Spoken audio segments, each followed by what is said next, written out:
matin, tout le monde. Le lion d'Alexandre le Grand. Connaissez-vous le lion d'Alexandre le Grand? En fait, Alexandre le Grand disait « Je ne craindrai jamais une armée de lions qui est guidée par un mouton. Mais par contre, je vais craindre une armée de moutons conduits par un lion. »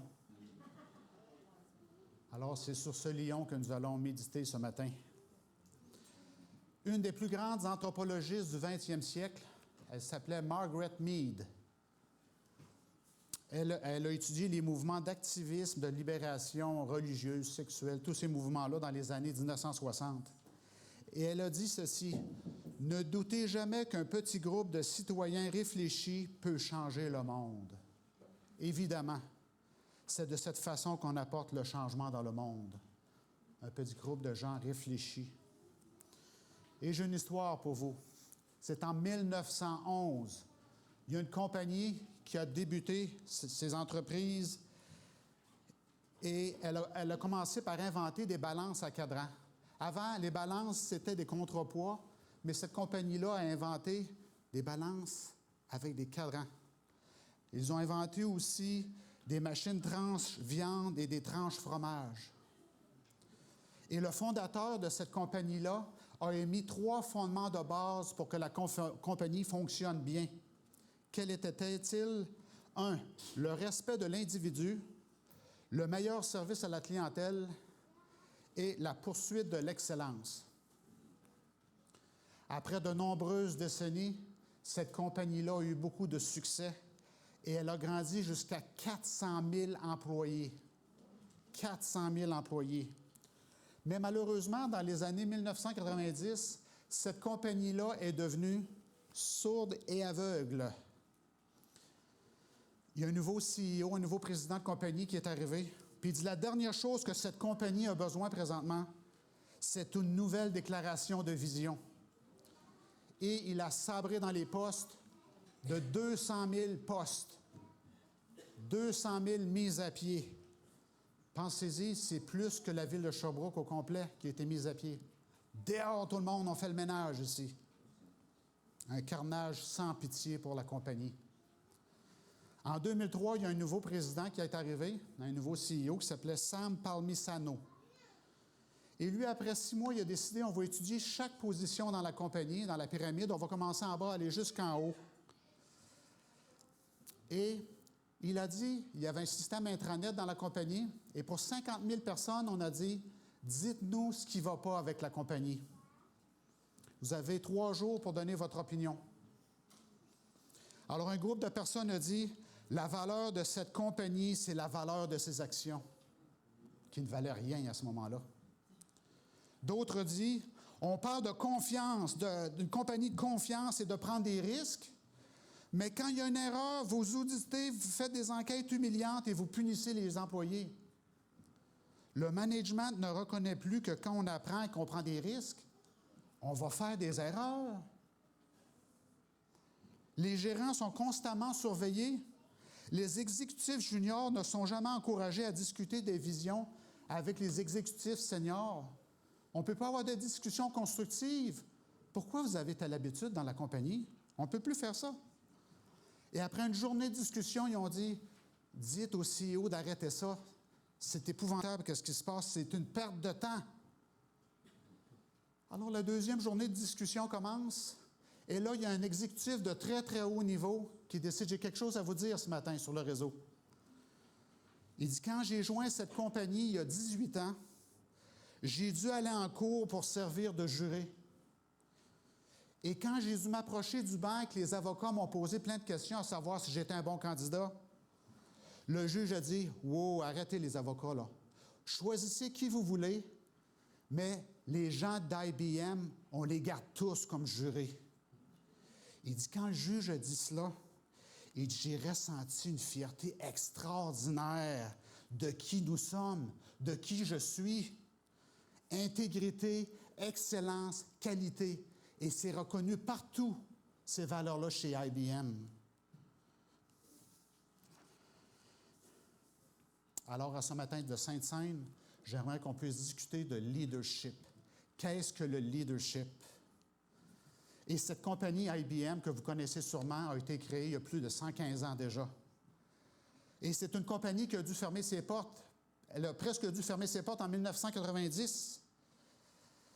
Mais en rétrospective, il y a eu un réveil, un renouveau.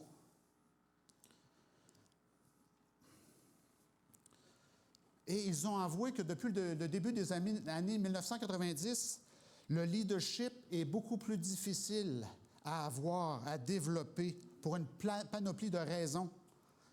Mais en gros, ils ont appelé ça la théorie du postmodernisme. Il y a un président américain qui était président quand moi je suis venu au monde, qui s'appelait Lyndon Johnson. Il a dit ceci, écoutez bien ce qu'il a dit. « Faire ce qui est bien n'est pas le problème, mais savoir ce qui est bien, ça c'est le problème. » Et depuis ce temps-là, depuis 40 ans, 50 ans, on s'aperçoit qu'il n'y a plus rien de correct. Il n'y a plus rien de mauvais. Alors tout est discutable. Il n'y a plus de vérité absolue, excepté ma vérité personnelle, vos vérités personnelles et empiriques. Ma vérité, ça compte, ça, ce qui prime. Mon expérience, c'est la vérité. Tout le monde pense qu'il n'y a plus de vérité absolue. Alors, pour ce genre de fondement, le leader est beaucoup moins efficace. Qu'est-ce qu'on a besoin? On a besoin plus d'un cheerleader, des majorettes, quelqu'un qui va distraire, encourager, garder les gens positifs sur les vérités que vous êtes disposés à apprendre. Mais ce matin, mes frères et sœurs, j'aimerais qu'on puisse discuter que le leadership est important. La vérité est importante. Il peut y avoir de la sagesse dans une audience, mais si l'audience est ignorante et non informée, eh bien, ce sera une discussion de groupe qui va suivre une pensée de théories culturelles et d'idées modernes, postmodernes, métamodernes, des opinions circulaires, finalement. Nous vivons dans un âge où il est extrêmement important de reconnaître que la Bible est l'original et la seule source de la vraie philosophie durable. Les 10 commandements sont remis dans les médias. Avez-vous entendu parler des 10 commandements dans les médias? Aux États-Unis, la Louisiane veut remettre les 10 commandements en vigueur dans toutes les écoles, dans tous les lieux publics, mettre les 10 commandements. Le candidat républicain a dit, oui, c'est une très bonne idée de mettre ça partout. Alors, leadership, acte 15, nous allons méditer, si vous le voulez bien, dans Actes chapitre 15. Et là, dans le contexte, il y a un processus de groupe, une discussion pour comment prendre une décision. Et on peut comprendre que le processus de décision d'un groupe est important. Mais un groupe a besoin de bons leaders pour fonctionner. Et là, on est dans le Concile de Jérusalem, dans le chapitre 15. L'Église, à ses débuts, vivait déjà une crise, mes frères et sœurs, incroyable. Que devons-nous faire? Il y a des gentils, des incirconcis qui envahissent nos synagogues et nos communautés. Et là, au verset 7, ça nous dit qu'il y a un congrès et il y a beaucoup de gens qui débattent et qui discutent. Et je ne veux pas diminuer l'impact du processus du groupe de discussion qui évolue, qui doit se développer, grandir. Mais on doit faire sortir la sagesse de la discussion. Plus l'expérience est profonde chez quelqu'un qui a vécu la situation discutée, et plus la justesse de la solution pourra être expliquée et désirée et acceptée. Allons voir Acte 15, versets 7 à 11. Acte 15, versets 7 à 11. Une grande discussion s'est engagée. Pierre se leva et leur dit, « Hommes frères, vous savez que dès longtemps Dieu a fait un choix parmi vous, afin que, par ma bouche, les païens entendent la parole de l'Évangile et qu'ils croient. Et Dieu, qui connaît les cœurs, leur a rendu témoignage en leur donnant le Saint-Esprit comme à nous. Il n'a fait aucune différence entre nous et eux, ayant purifié leur cœur par la foi. Maintenant donc, pourquoi tentez-vous Dieu en mettant sur le cou des disciples un joug que ni nos pères ni nous n'avons pu porter? C'est par la grâce du Seigneur Jésus que nous croyons être sauvés de la même manière qu'eux. » Toute l'assemblée garda le silence, et l'on écouta Barnabas et Paul qui racontèrent tous les miracles et les prodiges que Dieu avait faits par eux au milieu des païens. Lorsqu'ils eurent cessé de parler, Jacques prit la parole et dit, « Hommes frères, écoutez-moi. Simon a raconté comment Dieu a d'abord jeté les regards sur les nations pour choisir du milieu d'elles un peuple qui porte son nom. Et avec cela s'accordent les paroles des prophètes. Selon ce qui est écrit, après cela, je reviendrai.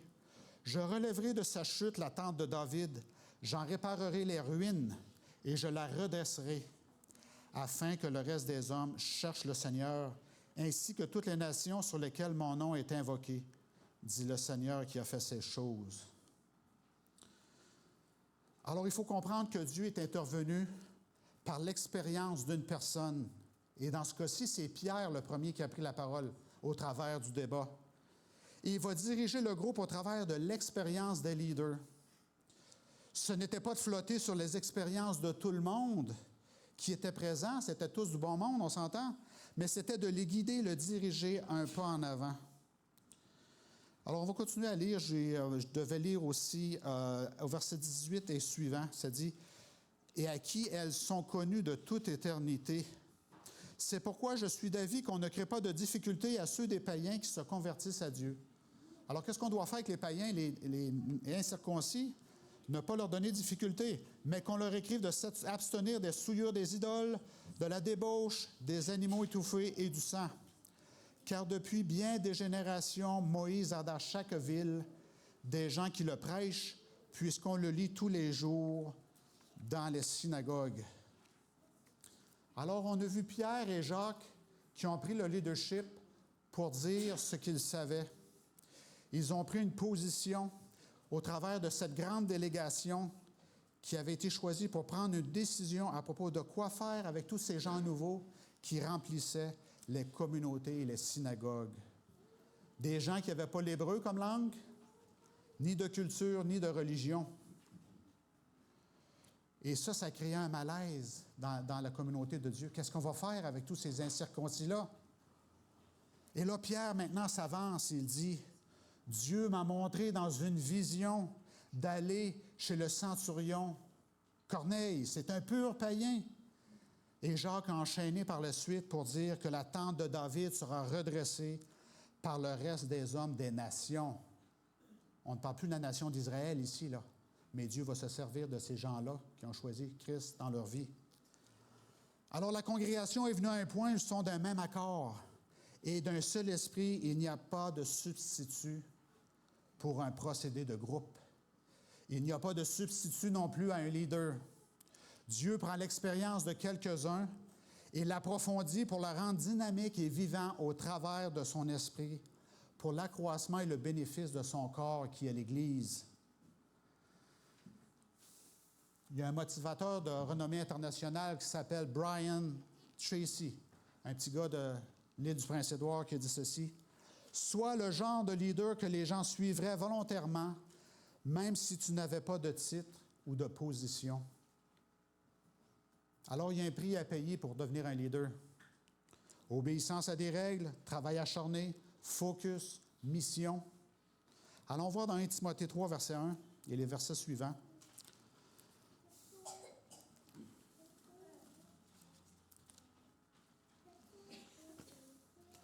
Si vous voulez mettre vos yeux sur les Écritures, 1 Timothée 3, verset 1.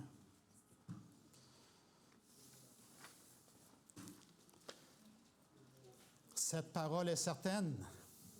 Si quelqu'un aspire à la charge d'évêque, il désire une œuvre excellente. Et le mot qui est utilisé ici, c'est le mot « épiscopé ». Et ça, de façon séculière, si on l'expliquait, ce serait un leader, un officier, superintendant, un chargé de responsabilité, qu'on pourrait dire. Alors, j'aimerais lire les versets 2 et 7 maintenant, en ayant cette idée du mot d'un leader. « Il faut donc que le leader soit irréprochable, mari d'une seule femme, sobre, modéré, réglé dans sa conduite, hospitalier, propre à l'enseignement. Il faut qu'il ne soit ni adonné au vin, ni violent, mais indulgent, pacifique, désintéressé.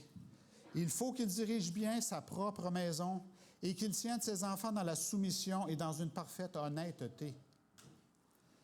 Car si quelqu'un ne sait pas diriger sa propre maison, comment prendra-t-il soin de l'Église de Dieu? Il ne faut pas qu'il soit un nouveau converti, de peur qu'enflé d'orgueil, il ne tombe sur le jugement du diable. Il faut aussi qu'il reçoive un bon témoignage de ceux du dehors, afin de ne pas tomber dans l'opprobre et dans les pièges du diable.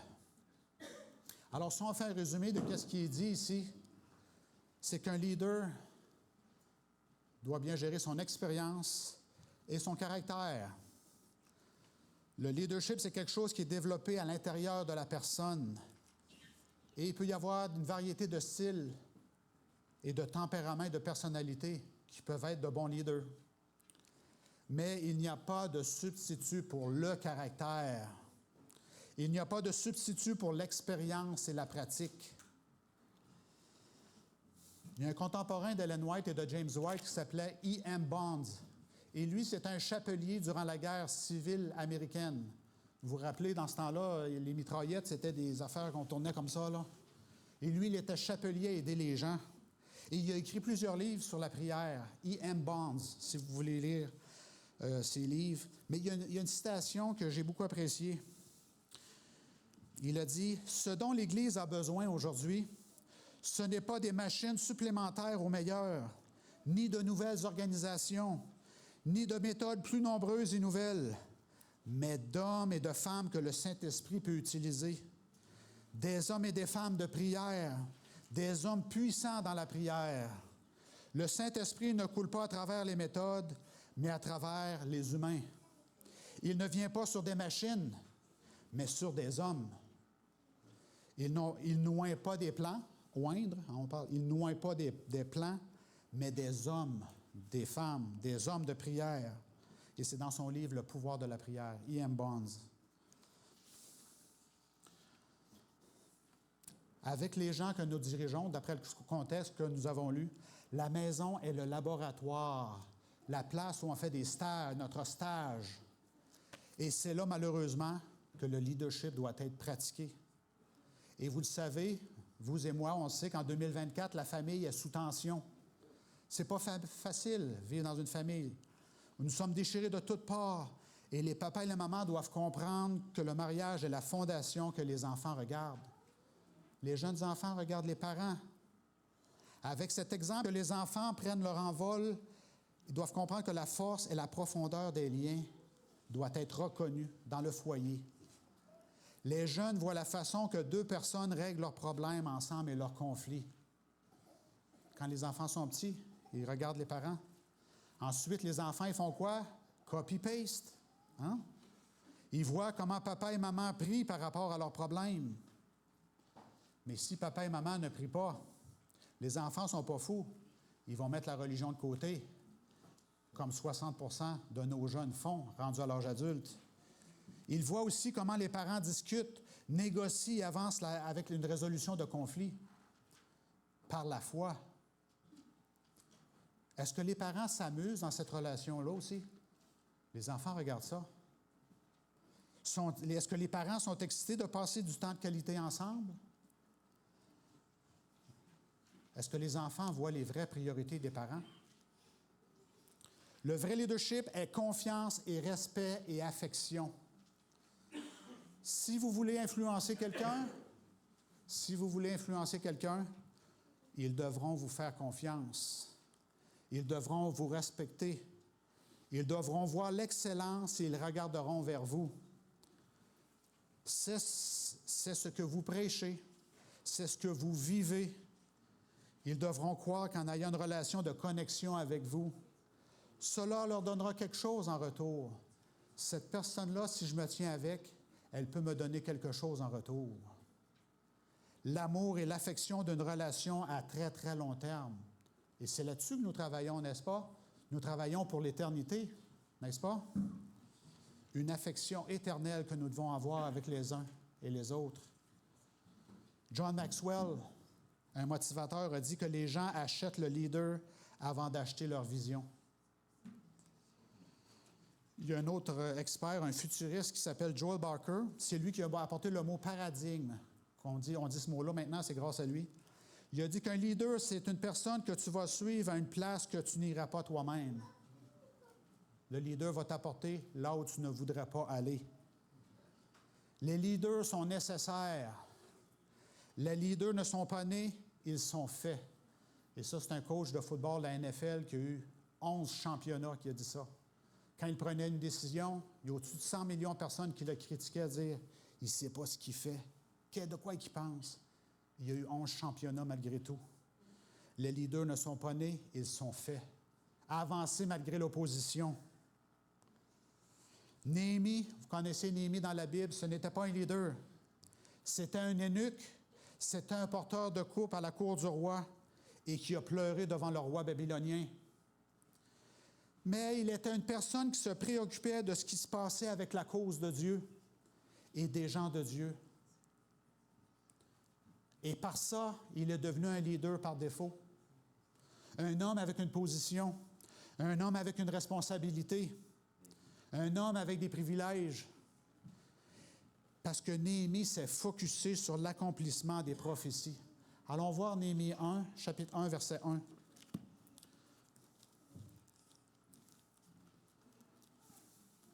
Néhémie, c'est avant les psaumes. Je me suis fait prendre, je ne trouvais pas le livre de Néhémie, mais c'est avant les psaumes.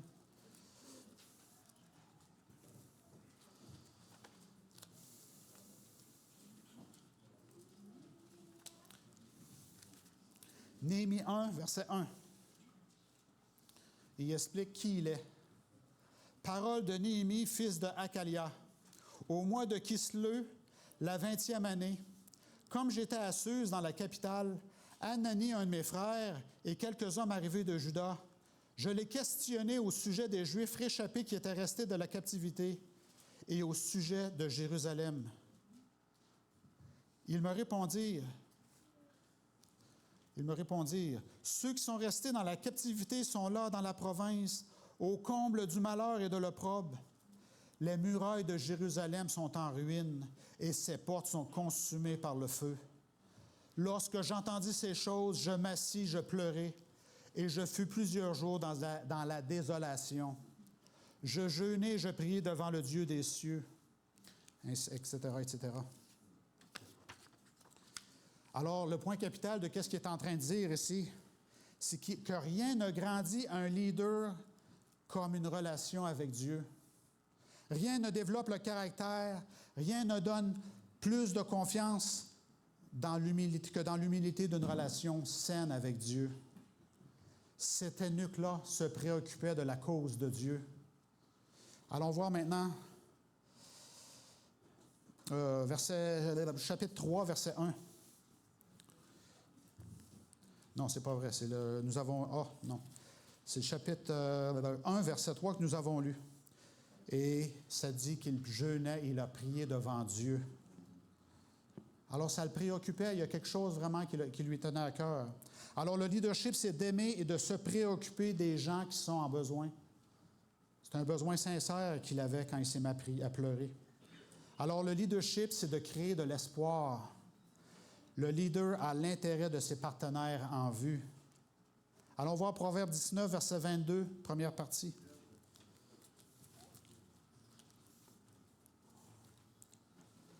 Proverbe 19.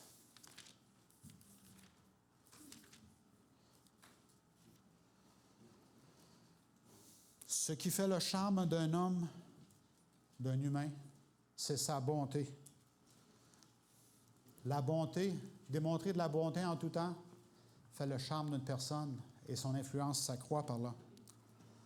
Il y a un général américain de la Deuxième Guerre mondiale qui est très connu, qui s'appelait Douglas MacArthur, qui a triomphé dans le Pacifique, de tout le Pacifique, la moitié de la planète quasiment, qui a dit ceci, écoutez bien ce qu'il a dit. Un vrai leader a la confiance nécessaire pour être seul, doit prendre des décisions seul, alors que tous sont contre lui. La confiance nécessaire pour être seul, le courage de prendre des décisions difficiles et la compassion pour écouter les besoins des autres. On ne peut pas inventer ce genre de choses et ce n'est pas quelque chose que l'on peut accepter et remettre à plus tard. Il avait des décisions très grandes à faire et quelquefois, il a écouté certaines tribus aborigènes sur des îles pour dire « Nous n'irons pas là parce que nous ne voulons pas apporter la guerre là ». Alors MacArthur a démontré un esprit d'empathie pour dire, nous ne toucherons pas ces gens-là, ces tribus-là, on va les laisser tranquilles durant la guerre. Matthieu 26, verset 24.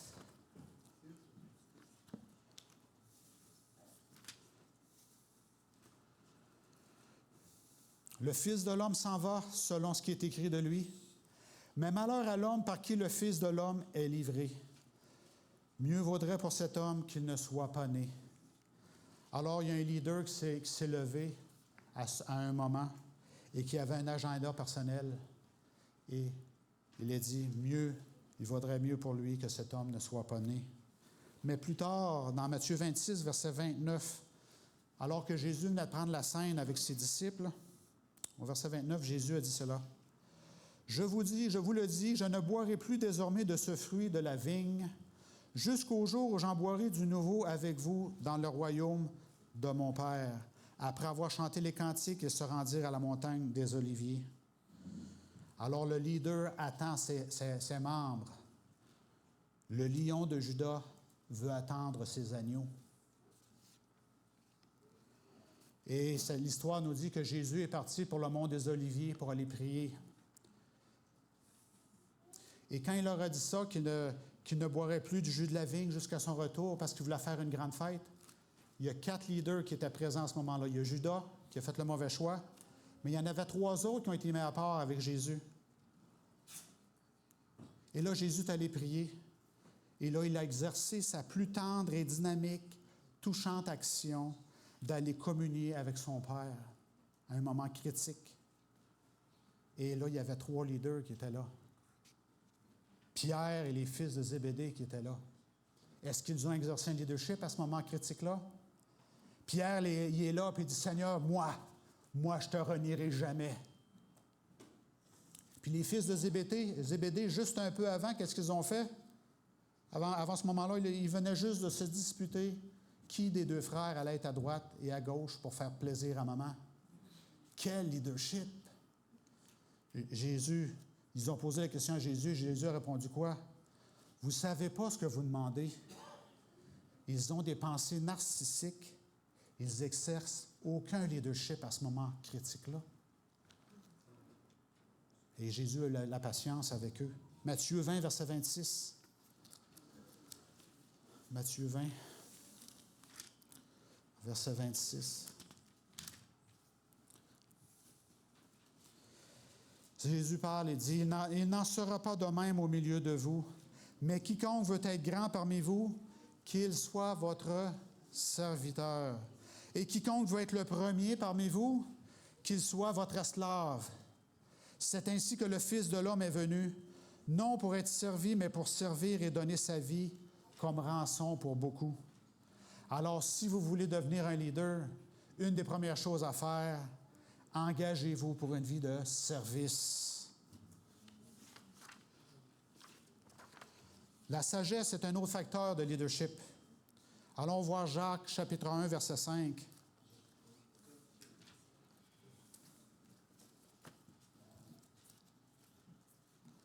Jacques, chapitre 1, verset 5. Si quelqu'un d'entre vous manque de sagesse, qu'est-ce qu'on doit faire? Qu'il la demande à Dieu, qui donne à tous simplement et sans reproche, et elle lui sera donnée. Dieu peut donner la sagesse à tous, il faut simplement la demander. Le leader doit être capable de prier cette prière-là aussi. Certaines personnes n'auront jamais autant de sagesse que les autres, en partie parce qu'ils s'isolent et ne se mêlent pas aux autres gens, les inconnus, les étrangers, les païens, les incirconcis.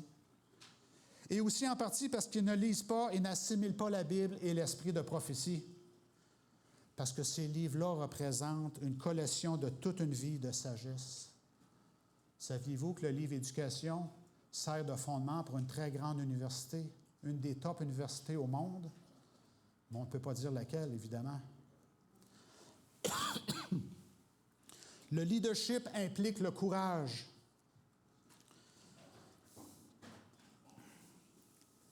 Au verset 14 de Néhémie, chapitre 3, je crois, ça dit « Je regardais, m'étant levé, je dis aux grands, aux magistrats et au reste du peuple. » C'est Néhémie qui exerce son leadership à ce moment-ci.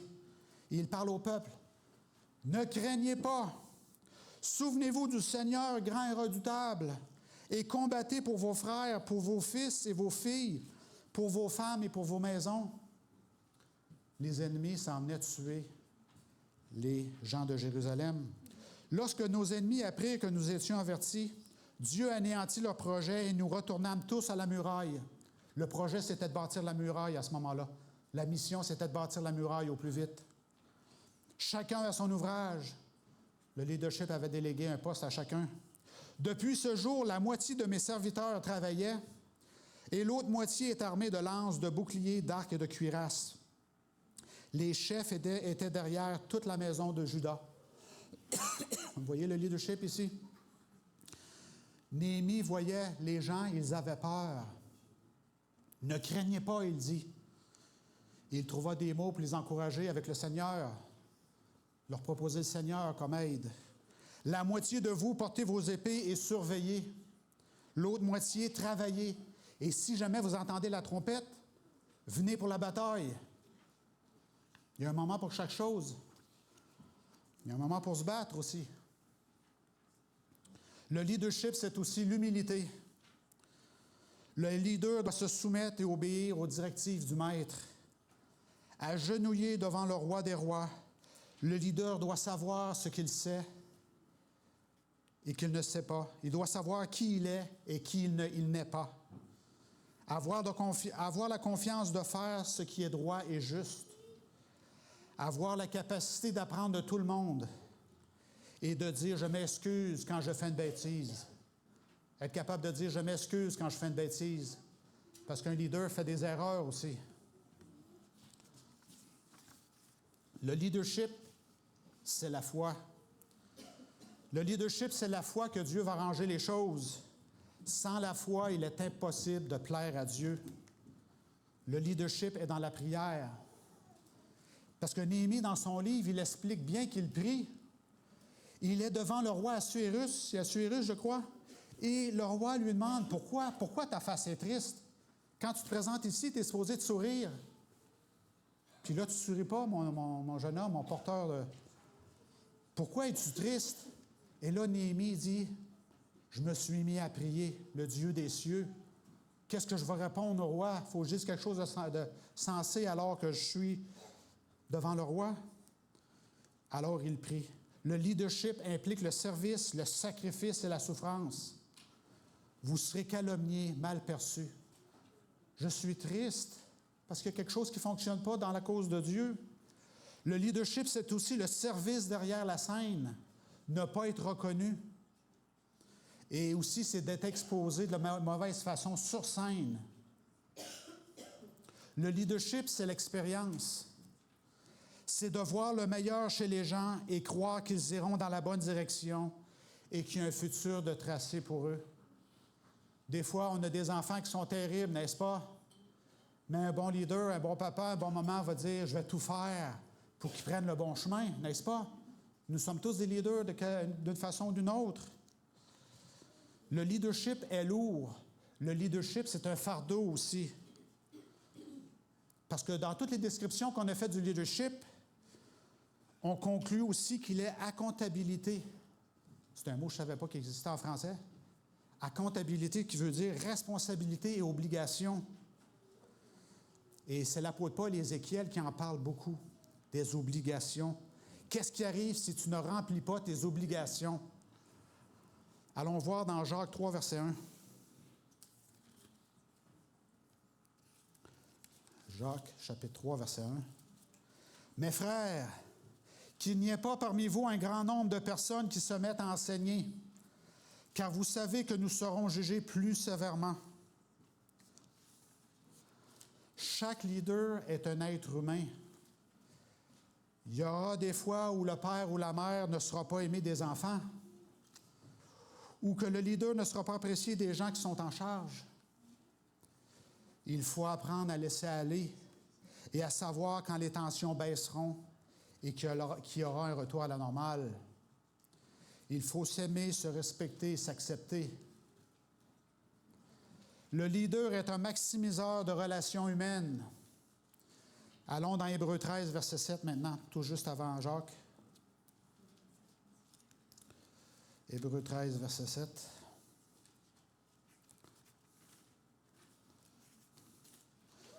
Et là, on avait une description des héros de la foi, n'est-ce pas, qui sont morts quelquefois sans avoir reçu leur récompense. Verset 7, il est dit, « Souvenez-vous de vos conducteurs qui vous ont annoncé la parole de Dieu. Considérez quelle a été la fin de leur vie et imitez leur foi. » Alors, un leader spirituel, que ce soit un parent, un ancien d'église, un pasteur, un boss à l'ouvrage, Paul, l'apôtre Paul dit, « Rappelez-vous d'eux. » Et ça veut dire quoi, ça? Priez pour eux. Pensez à eux, car ils travaillent pour vous. Ils vont vous donner quelque chose en retour, ces gens-là. Alors, priez pour eux. Le leadership, c'est le risque de rejet. Malheureusement, les leaders vont subir l'assaut de gens qui ne comprennent pas la dynamique de l'autorité et du fonctionnement organisationnel et qui vont vouloir détruire systématiquement toute autorité devant eux. Le prix de devenir un grand leader, c'est la responsabilité. Winston Churchill, le premier ministre anglais, avait dit ceci, « Il n'y a pas d'heure de bureau pour le leadership. » Une autre chose, en conclusion aussi, une chose importante, c'est que Dieu protège le leadership. C'est la raison pour laquelle la terre s'est ouverte pour avaler Nathan et Abihu, que Myriam a eu la lèpre, que David a fait face à des événements surnaturels, que Jéroboam a eu la main sèche et que Dieu a répondu à Élie et a démontré qu'il était avec lui quand le feu est tombé du ciel. Finalement, mes frères et sœurs, le leader ultime, c'est Jésus. Parce que quand on lit les évangiles, les 4 évangiles, et qu'on étudie les principes de vie de Jésus, il est un modèle pour nous en tant que père, mère, grand-père, grand-mère, ou à n'importe quel niveau de leadership à lequel vous allez être appelé à vivre dans votre vie. Jésus a démontré comment être le meilleur leader possible, comment être rempli du Saint-Esprit, comment être une sphère d'influence, comment prier pour avoir de la vision et de bonnes actions, mais même comment donner sa propre vie, si ça devient nécessaire. Le guide d'instruction est déjà là. Tout est là. Alors que Dieu bénisse cette Église de Saint-Georges, alors que nous prenons soin de notre Église, de nos jeunes, qu'on encourage les jeunes, les adultes à porter un fardeau et qu'on puisse apprécier la sagesse, les bons conseils et la spiritualité des gens d'expérience, les gens qui ont de nombreuses années derrière eux et qui ont pu vivre les situations d'Église. Alors, je vous invite à imiter Jésus ce matin alors que nous allons aller au lavement des pieds. Que le